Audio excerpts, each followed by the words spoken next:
Good morning and welcome. You're listening live to Heart-to-Heart, a program which aims to help you understand and to become your loving self. Live at KMET 1490 AM, ABC News Radio. I'm Dr. Mitra Rashidian. I'm a licensed marriage and family therapist and a certified sexologist in full-time private practice in Encino, California. Yes, you are.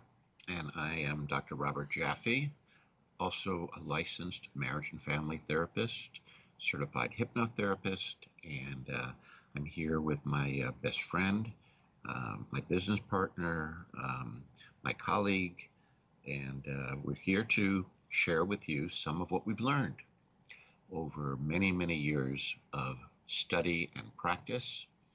And our goal is to help you become more loving and joyful every day of your life. Yes. So we believe here that we are born into the world as our authentic, loving, true selves. We come in with many wonderful qualities. A few of those are that we come in curious. Everybody comes in curious about the world. We come in open to learn and to experience new things. We come in honest. Yes, we do have to learn how to lie, and we actually feel the best when we're speaking honestly. It's a reflection of our authentic true self, and it makes us feel good when we're honest. We also come in sexual, and we talk a lot about that on our Thursday program on human sexuality and relationships every Thursday from 3 to 4. 3 to 4? 3 to 4. Yeah. And we also come in trusting that the world is going to be kind and take good care of us. Some of us get a lot of that. Some of us get some of that, and some of us not so much. But that's what we come in with. We also have the ability to be calm. We don't have to walk around being fretting and being anxious. We have the ability to be emotionally available to others, connected with others. And that's a very positive and powerful way of being in the world. That way we don't have to be so alone, right? And we also have the ability to be confident, as we know that our loving, authentic, true selves are capable of fending for ourselves and capable of giving and receiving love in the world. It gives us a lot of confidence. And also we have the ability to be compassionate. And that, of course, is a wonderful feeling. And I think we look up to people that exhibit that, right? Right. When we go to movies and we see people exhibiting compassion to other people, we go, wow, that's really cool. And that's what we aspire to, most of us anyway, in our lives. Today we are talking about addictions. We're talking about codependency. And we're talking about functional and dysfunctional family systems. So stay tuned, and we will fill you in on all the details. Well, thank you for that wonderful introduction, and we would like to invite you to please join us this morning. Please call us live at 951-922-3532. We love to hear from you. We're looking forward to receiving your feedback because we only grow that way. And your questions, your comments also are going to help so many other people who listen to us, but they don't have opportunity to call us. So your contribution is so valued and appreciated. So Dr. Jaffe, we started last week with actually talking about what is functional family, what is dysfunctional family. Right. So let's just give a short recap for those listeners and audience who are just joining us on this, amazing topic. Right. And I also want to comment that today is 9/11. Today is 911. Yeah, Yes. today is 911. It So is. Yes.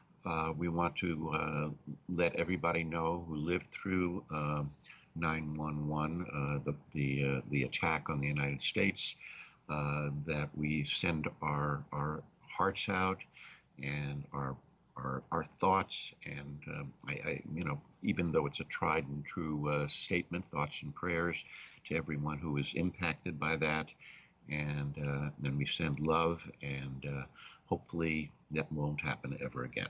Ever again. Yeah. Yes. And it will always stay in history.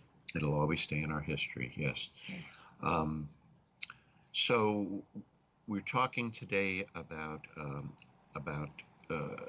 codependence. We're talking about functional and dysfunctional families. And the thing that makes a family functional is that all the members are listened to and all the members are respected.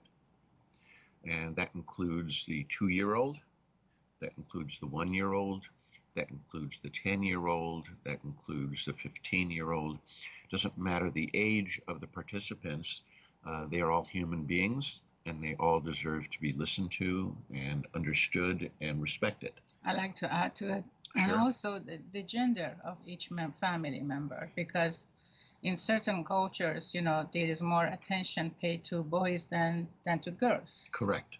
Right, and we want to make a note of that significantly, even though that's culturally related, however, that viewpoint impacts the female gender in a negative way and gives the false sense of empowerment and superiority to the male gender when that happens. Absolutely.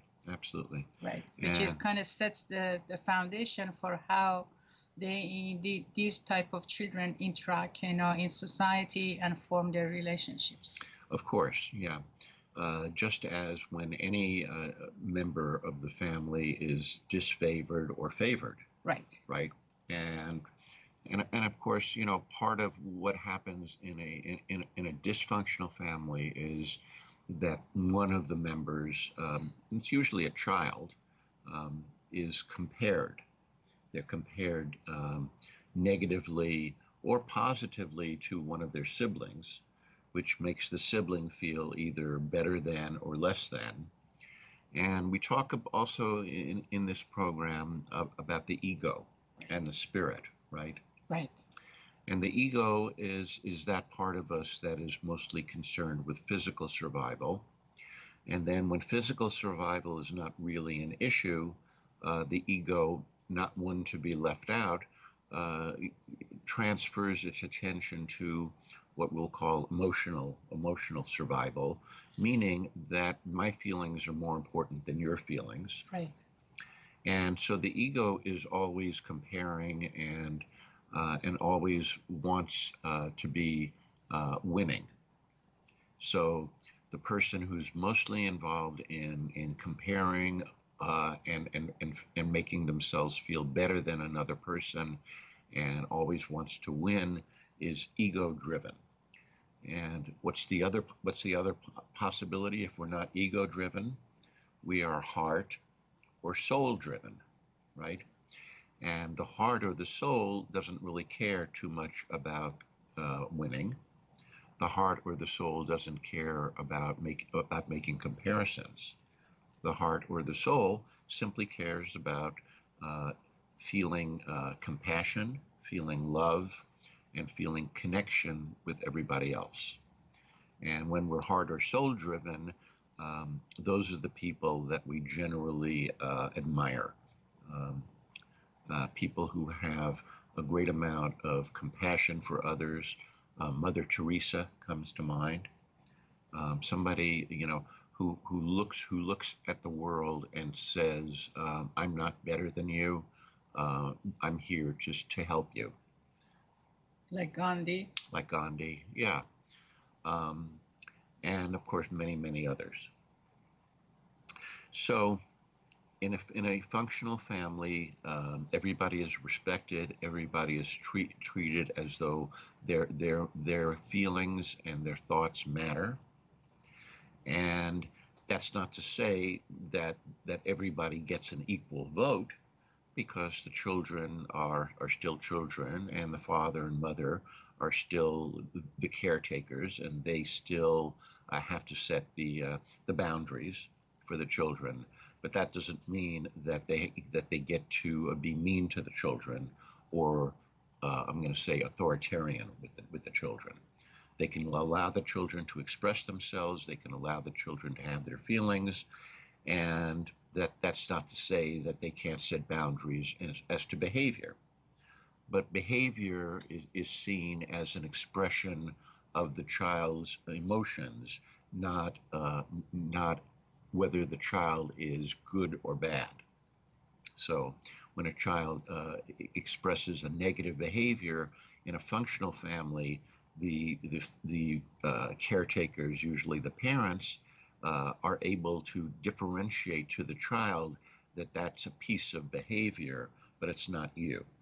So I have two-year-old granddaughters. Sometimes they get in fights, and they get jealous of each other, and sometimes they'll go to hit each other. Sometimes they'll pull each other's hair, and when that happens, their mother, my daughter, intervenes and says, hands are not for hitting, and she just pulls them apart, and she says, now you can do this instead.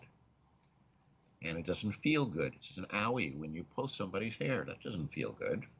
Right. And Yeah. I think, so what you're telling us is that how she is able to educate, her children at the onset of what's happening, and then replace that undesirable behavior with something that is compassionate, Right. and something that's meaningful, and also broadcasts the message that they want to convey to each other. Exactly. And of course, the more that the child gets that kind of message, the more the child feels that they're not bad for doing what they did. Right. So there is no punishment there. There is no, harsh words and no shame. No shame. Exactly. But and that's the key. Discipline. When we talk about discipline, basically we're talking about education. Right. However, discipline, from what is known for most families, is that they do something harsh for the child so that the child remember that punishment, so that they don't do the action again. Correct. Well, we know that doesn't work.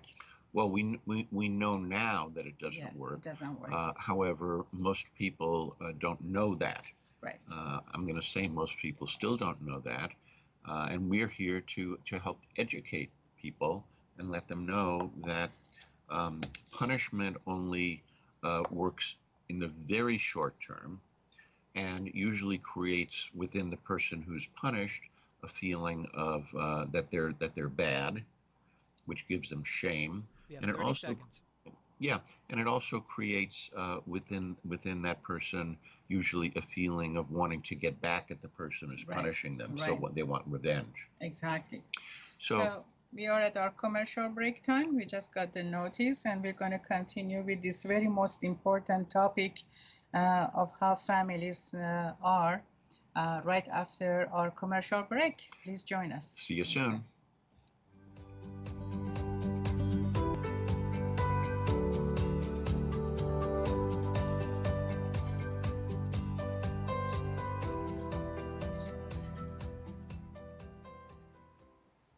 Welcome back from our commercial break. You're listening live to Heart-to-Heart program at KMET 1490 AM ABC News Radio. Dr. Mitra and Dr. Robert here. For those of you who are just tuning in, we're talking about this morning about what is functional and what is dysfunctional family, and how they impact, living in those types of family, how they impact us as adults, and how they shape our relationships. We would like to invite you to please call us at 951-922-3532 and share your comments, questions, concerns with us. And we appreciate if you can share this program with those that you believe they can benefit from it. You can also visit us at our YouTube at heart-2-heart.online/YouTube. Dr. Jaffe, you were talking about. We were talking about functional and dysfunctional. So I think we covered functional families. And then just a few words about dysfunctional. Dysfunctional just means basically that that not every member of the family is listened to and respected. Right. Right. So oftentimes authoritarian parenting styles can become very dysfunctional. And the famous saying in an authoritarian family is one of the parents will say that you do it because I said so, right? Because I'm your mom. Yeah, because I'm your dad. Yeah. Right, because I said so, basically, which means that it's not explained. There's no rationale to it. There doesn't have to be a rationale to it because the authority figure has spoken. And there's another famous frame. Yeah. It is that as long as you're living under my roof, you do as I said. Yeah, exactly. Which of course then the child feels like, oh, okay, that's the way it is. Then as soon as I get old enough, I'm leaving. And some of them leave right away. And they do. Yeah, well, depending upon some kids run away from home. Yeah. Young ages. And they say anything is better than living here. Yeah. And of course, sometimes they do run away, and then they find out, well, not anything is better than living here. Right. But still, it's a very, very horrible thing for the child to not feel welcome in their own house. Exactly. So that tone of voice is not only it is threatening, it actually creates more division, and then it actually causes the child to run away. And exactly what happens to the child is what the parents don't want to happen to the child to begin with. Mm-hmm. Mm-hmm. So it's the parent that basically, I'm gonna say it, and that creates its functional or a dysfunctional family. Right.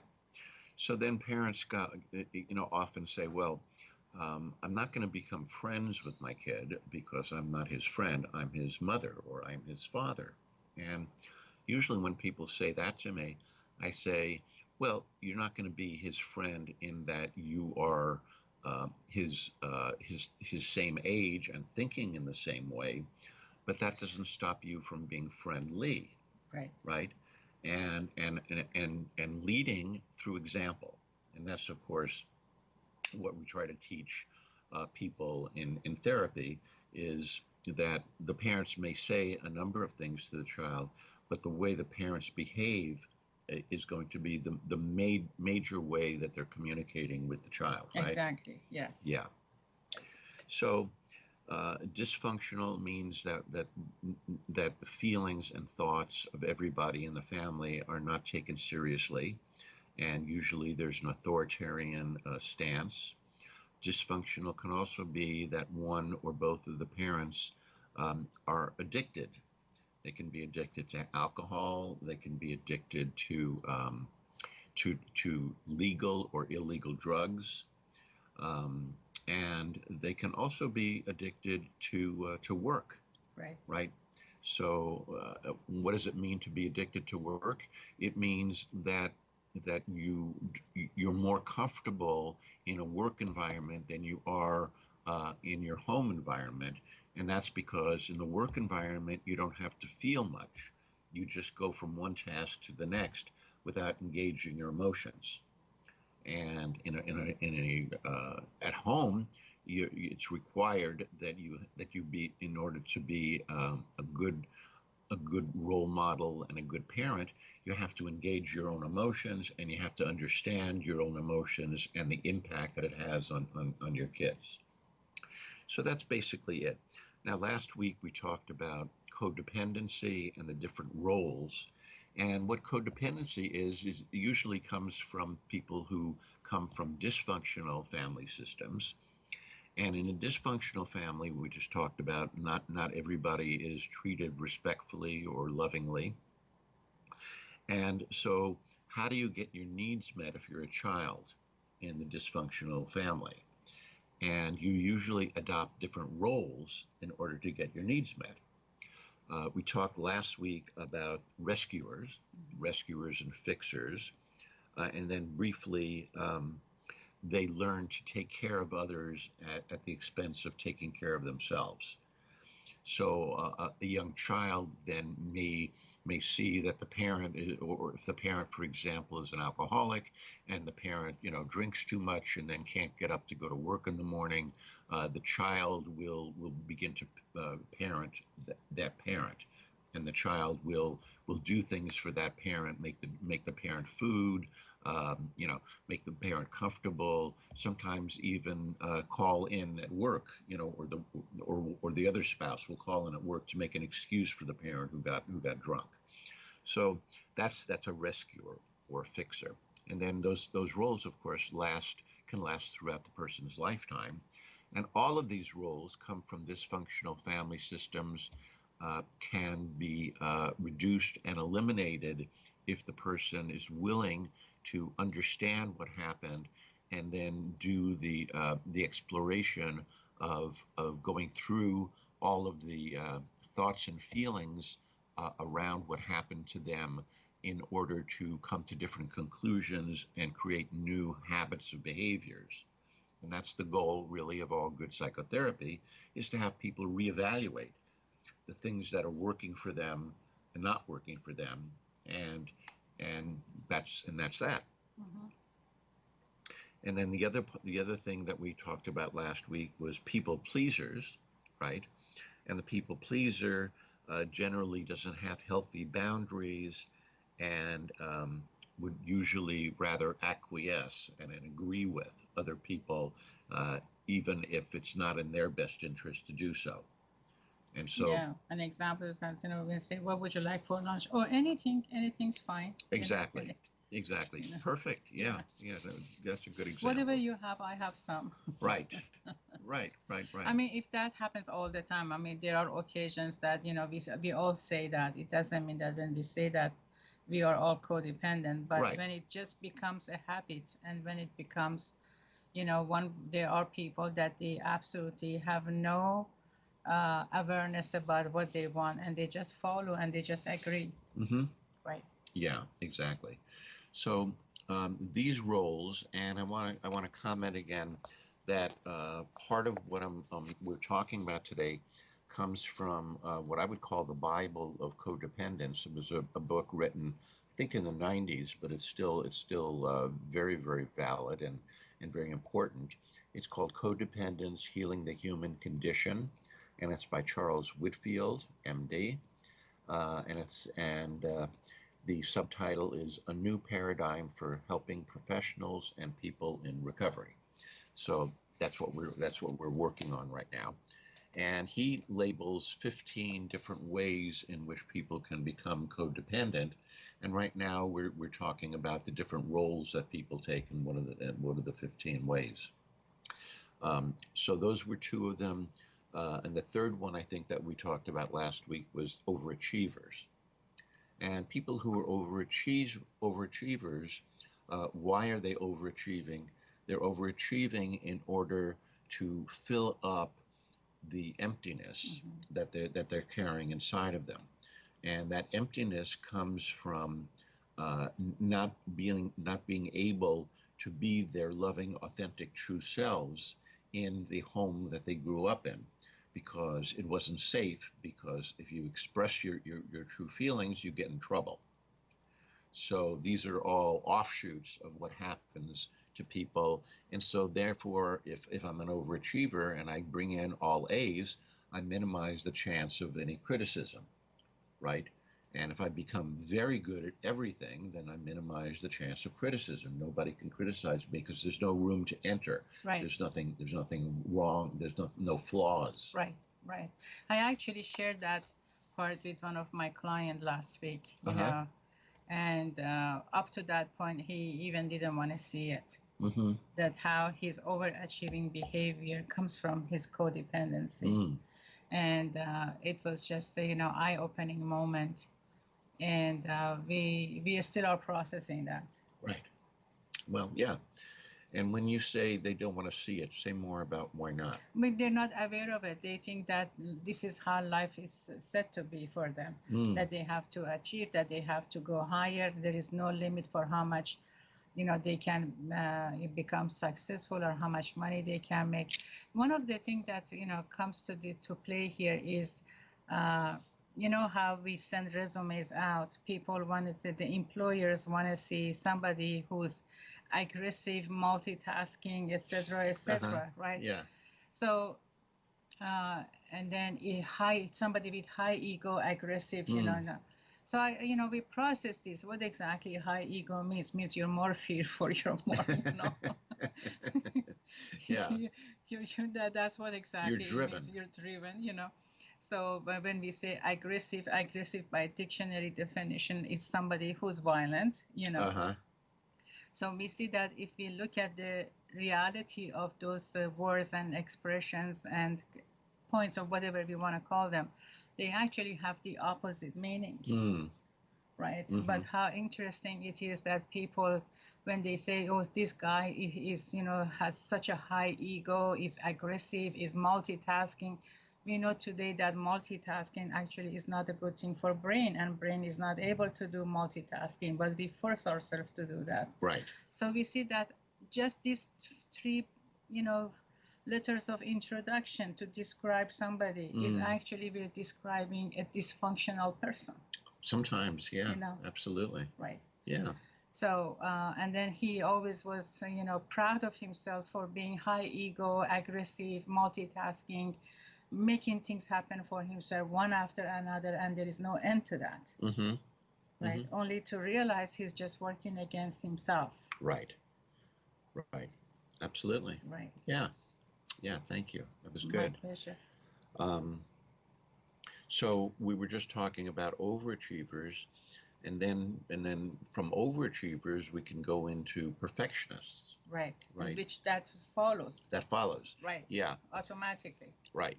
So all of these, are roles that people adapt in order to fit in and attempt to get what they really need, which is validation and love of who they really are, of their authentic true self. So overachievers are driven by the emptiness that they feel, and also the desire to be approved of. Perfectionists are driven by the fear of failure. So they're similar. There's some slight distinctions, but oftentimes they go together, overachievers and perfectionists. Yeah, like I have some of them in my practice. Yes. Yeah. And then they're wondering how come their relationships is not working for them.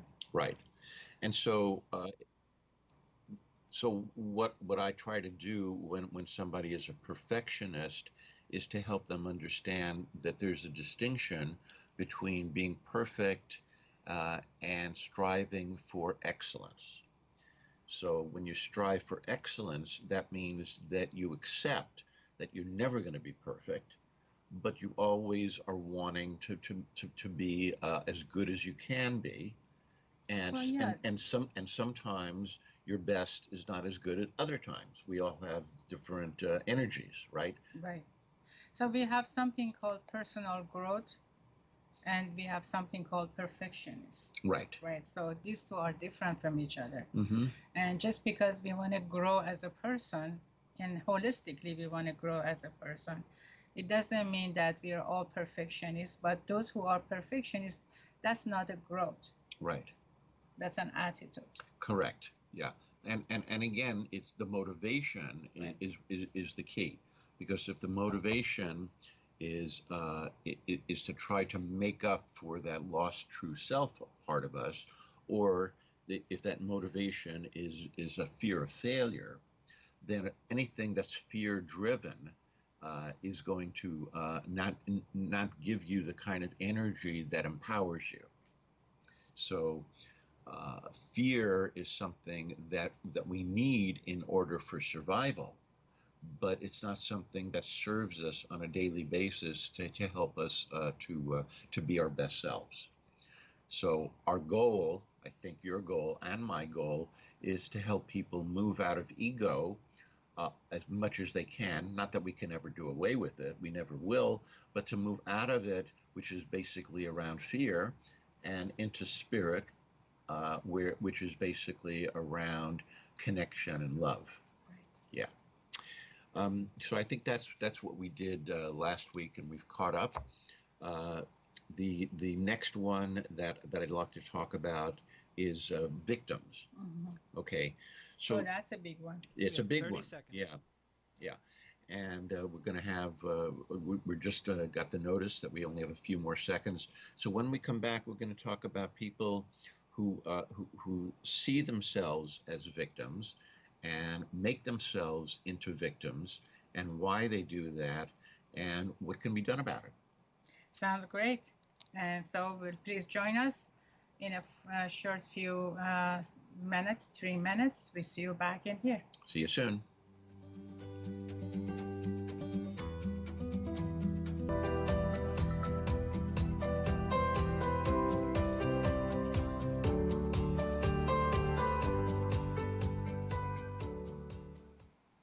Welcome back from our commercial break. Dr. Mitra and Dr. Robert here at Heart-to-Heart program at KMET 1490 ABC News Radio. Our phone number here live is 951-922-3532. We're talking about functional and dysfunctional families and some of the characteristics that they are associated to these concepts. Absolutely. We were going to talk about the role of a victim. Right, and Okay. and just a quick recap that we're talking about people who come from dysfunctional families. We defined that earlier as families that don't value or appreciate the thoughts and feelings of all of its members. And so we were talking about how people survive in those families, and oftentimes they take different roles. There's 15 of these roles. Right now we're talking about the role of the victim. Right. Right. And so what is a victim in a family system? The victim is somebody who is the sick one, right? So it's somebody who actually can be sick, that they have chronic illness, um, and oftentimes people say, well, I can't help it. It's my body, right? My body just comes down with these things. And what we want to say here is that our attitude towards ourselves informs our health. It's not just a coincidence that some people are healthy and some people are sick a lot, right? It has to do with an internal attitude. And so you can actually heal your body by healing your spirit. And psychotherapy, a very powerful side effect of psychotherapy is that people start becoming healthier when they start feeling better about themselves and about their lives. So, but the victim who is labeled the sick one in the family, and who is unable to be their loving, authentic, true self because they're in that dysfunctional family system, they find out that being sick gets them attention. They also get to feel self-pity for themselves. So they recognize that nobody understands them, and woe is me, and I just have no choice but to be either behaving as the sick one or to actually be the sick one.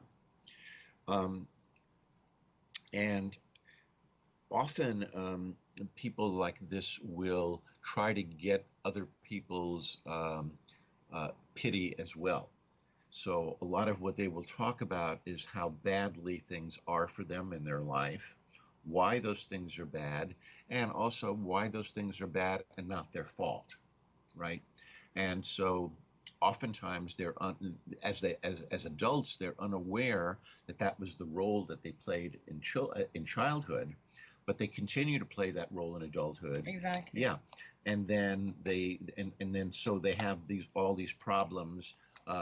Their girlfriend or boyfriend breaks up with them. They get let go from their job. It wasn't me, it was my mean boss. Right. Right. Yeah, everybody's, hate me. Nobody likes me. Right. I'm so good to everybody.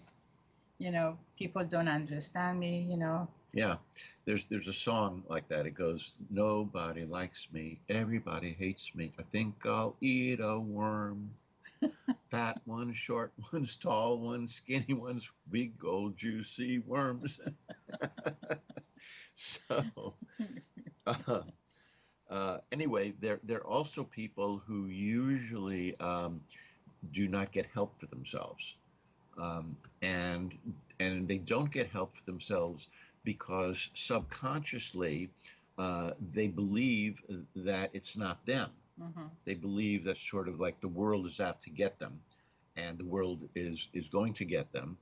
And if you're a therapist working with that person, you can say to them, if the world was really out to get you, don't you think they would have gotten you a long time ago? And it goes over their head. They Right. don't get it.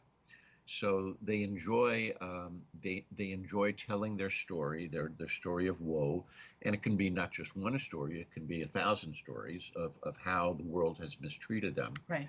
And unfortunately, the prognosis for people like that is not great because they don't get the help. And if they ever do see a therapist and the therapist begins to challenge their worldview, the therapist becomes history. Right. Yeah. Exactly. Yeah. Yeah. Yeah. So now, do you have any, or have you worked with anyone who has those characteristics? Well, I would say, one of the main characteristics that I see among people with sexuality related issues Mm-hmm. in particular, in female in particular, they play the role of a victim in their sexual relationships, Mm. that as though they have to comply with unwanted sexual activities, Mm-hmm. and as though if they don't, they're going to lose the relationship, Mm-hmm. right? Right. And then they feel so much pity about themselves, and Mm-hmm. then they feel they are not valued, and then they feel powerless and helpless about there is nothing that they can do for Mm. their situation. So Mm. that's the classic version of how a female coming from a codependent family feels like a victim in their own relationship, and in particular their intimate I relationship. see. Yeah. Yeah. Yeah. So that's the theme that I see, and it's rather difficult for them to accept that they are keeping themselves in that role, Mm-hmm. right? Because that's the feeling that they have always primarily grow up with, Right. right? Right. It's like a fish swimming in water that Right. doesn't know it's water, That right? doesn't know it's water. Exactly. That's a good example. And it's also difficult for their partner to understand that. Mm-hmm. And partners also, these type of women usually find a partner that they are kind of controlling, Mm-hmm. right? That they are aggressive, Mm-hmm. and they primarily subconsciously focusing on their own, sexual satisfaction and on their own sobriety role that they assume that they should have. Mm-hmm. Right. For example, one of the couples that I have, the husband doesn't trust his wife that she can even balance a checkbook. Mm. Mm. Right. Mm-hmm. And the lady herself says, well, yeah, I'm not able to do that. Yeah. Yeah. So Right. so they play stupid. Right. Right. Yeah. And of course they're believing that. Yes. They're believing that they're stupid. I've Right. had people come Yeah. say to me that Right. that I can't learn or I'm stupid. Yeah. Yeah. I just can't learn. I just don't know how to do this. Mm-hmm. I just don't have the patience to learn. I just had never had to do it, Right. So and then feeling that they are the victim of their life Mm-hmm. keeps them comfortable to stay in that place of saying I don't know how. Right. Right. Yeah. It's just because they don't know anything else, and and that's what we work on, that it's not that they don't know how, it's just they assume that they don't know how, they believe that they don't know how. Exactly. Exactly. Yeah. Yeah. And with some of them, I really have to start from the very, very basic. Mm-hmm. And it's amazing that how fast they catch up. Mm-hmm. Yeah. Yeah. And then for their male partners, it's very difficult for them to let go of their role at the same time, big controlling role, because that's what attracted them to this relationship. Right, right. So, yeah, You know? and so what happens then is if one party is in therapy and the other isn't, Right. the one party that's in therapy begins to grow, and the other party that's not in therapy maybe starts to feel threatened, right, by the other person's growth, exactly. Yeah. and then oftentimes tries to sabotage the therapy. And they do, and sometimes, the first person who wants to exit from therapy are the male partner, who now they see that their controlling pattern and controlling status is actually being questioned, and they have to make adjustment because their female partner has already shifted from their prior victim role. Right. And that's a hard adjustment to come to manage. Yeah. And so then occasionally, I guess the male partner comes into therapy as a result, and sometimes I guess the relationship goes south. Yeah. Right. The other thing I wanted to add about somebody who's a victim, in addition to them attracting controlling people, they can also attract people who are rescuers. Right. So they find people who have taken that rescue persona in their own childhood, carried it into adulthood, and then they see this damsel in distress, right? And I'm going to come in and rescue her. And it can be reversed too. It can be, that the woman tries to rescue the man, and I've seen that as well. But what happens, of course, is that you can't rescue somebody from themselves. Right. Yeah. So inevitably, it's doomed to failure, and then when it fails, then the person who's the victim, who is carrying a lot of subconscious anger, gets to blame the person for not rescuing them properly. That can also be done in therapy, where they go into the therapist expecting the therapist to be able to rescue them. The therapist is doomed to failure, and then the other person go, well, you're not helping me. Right. And then, one of the challenging part in therapy is exactly that.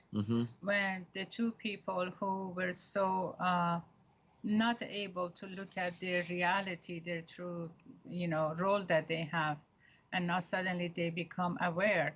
So that's a disruption, that awareness actually is a disruption in relationship. Right. Exactly. And for us as therapists to continue to help them to maintain relationship while they're going through this personal growth individually and then together. It's a challenging part. It's challenging, yeah. Right. And not lose a client here, because both are growing, but one has to let go of their controlling attitude and substitute that with something more compassionate. And then the one that's a victim needs to let go of that, but not to also to replace that with a compassionate attitude about themselves. So it's a language that's totally unfamiliar to both partners. Yeah, and when you say not to lose a client, that's one of our tasks, is to keep the client involved in the therapy, so that they can get the help. Because oftentimes people come into therapy with a presenting complaint, and then the therapist helps them resolve that complaint, but there's an underlying dynamic that hasn't been addressed and takes longer. But the person thinks, okay, now that the complaint is resolved, then I'm done. Yes. Right. But guess what? A month later they come back. Right. And then now they have a different presenting problem, which is still fundamentally is based on the much deeper issue. Right. So our task then, as competent psychotherapists, is to listen to the music, not just the lyrics. Right. The music is what's really going on. And the music is like the role that the person has assumed. For example, the victim or the perfectionist or the inadequate one. That's the music. But then the presenting complaint is what the challenge is, why that music is playing and creating this particular challenge at this particular moment in their life. Exactly. I do receive clients that they say they've been to therapy before, and what the therapist has done for them is just kind of worked as a mediator between the two Mm-hmm. and just translated, okay, he's saying that to you, okay, she's saying that to you. And after a while, they stopped therapy because that's what it was. Right. So, and that's exactly what you said, not listening to the, just listening to the music and then try to work the music happening rather than just focusing on the story and the situation. Right. Right. And that is something that I hear from clients who have been in therapy before. Yeah. And I want to say one other thing about the victim role is that the victim role is very, very tough for people to get out of, because the truth of it is that when you are a child, you are a victim. Right. See, and so if you identify with that role and you carry it with you into adulthood, it seems to you as though it's valid in adulthood as well as in childhood, because emotionally you're still carrying that victimization that actually did occur. It wasn't an illusion. Right. Children are victims of their parents. Right. If the parents are not serving the needs of the child, but instead using the child to serve their own needs. Exactly. So we just got a notice of that we are approaching our end of program. I want to thank you, Dr. Jaffe, for bringing us all that valuable information. And thank you. And we shall continue with that because that's a very important topic that impacts everybody in their relationships and in their lives. And so next time, I also want to just say we're going to be talking about people who are martyrs as well as the people who are actually addicted in the family. Exactly. So I would like to invite you to join us on Thursday at 3 p.m. for an episode about sexual health and relationship. And also next Friday at 9 a.m. about codependency, trauma, addictions, and relationships. We invite you to write in. Right. Yeah. Write in, email us, call us. We're happy to hear from you. And please share our program with those that they can benefit from it. And look us up at YouTube. And we have some free downloads for you. And until the next time we meet on Thursday, don't forget, all you need is love. Love, love, love. Bye-bye. Have a great weekend.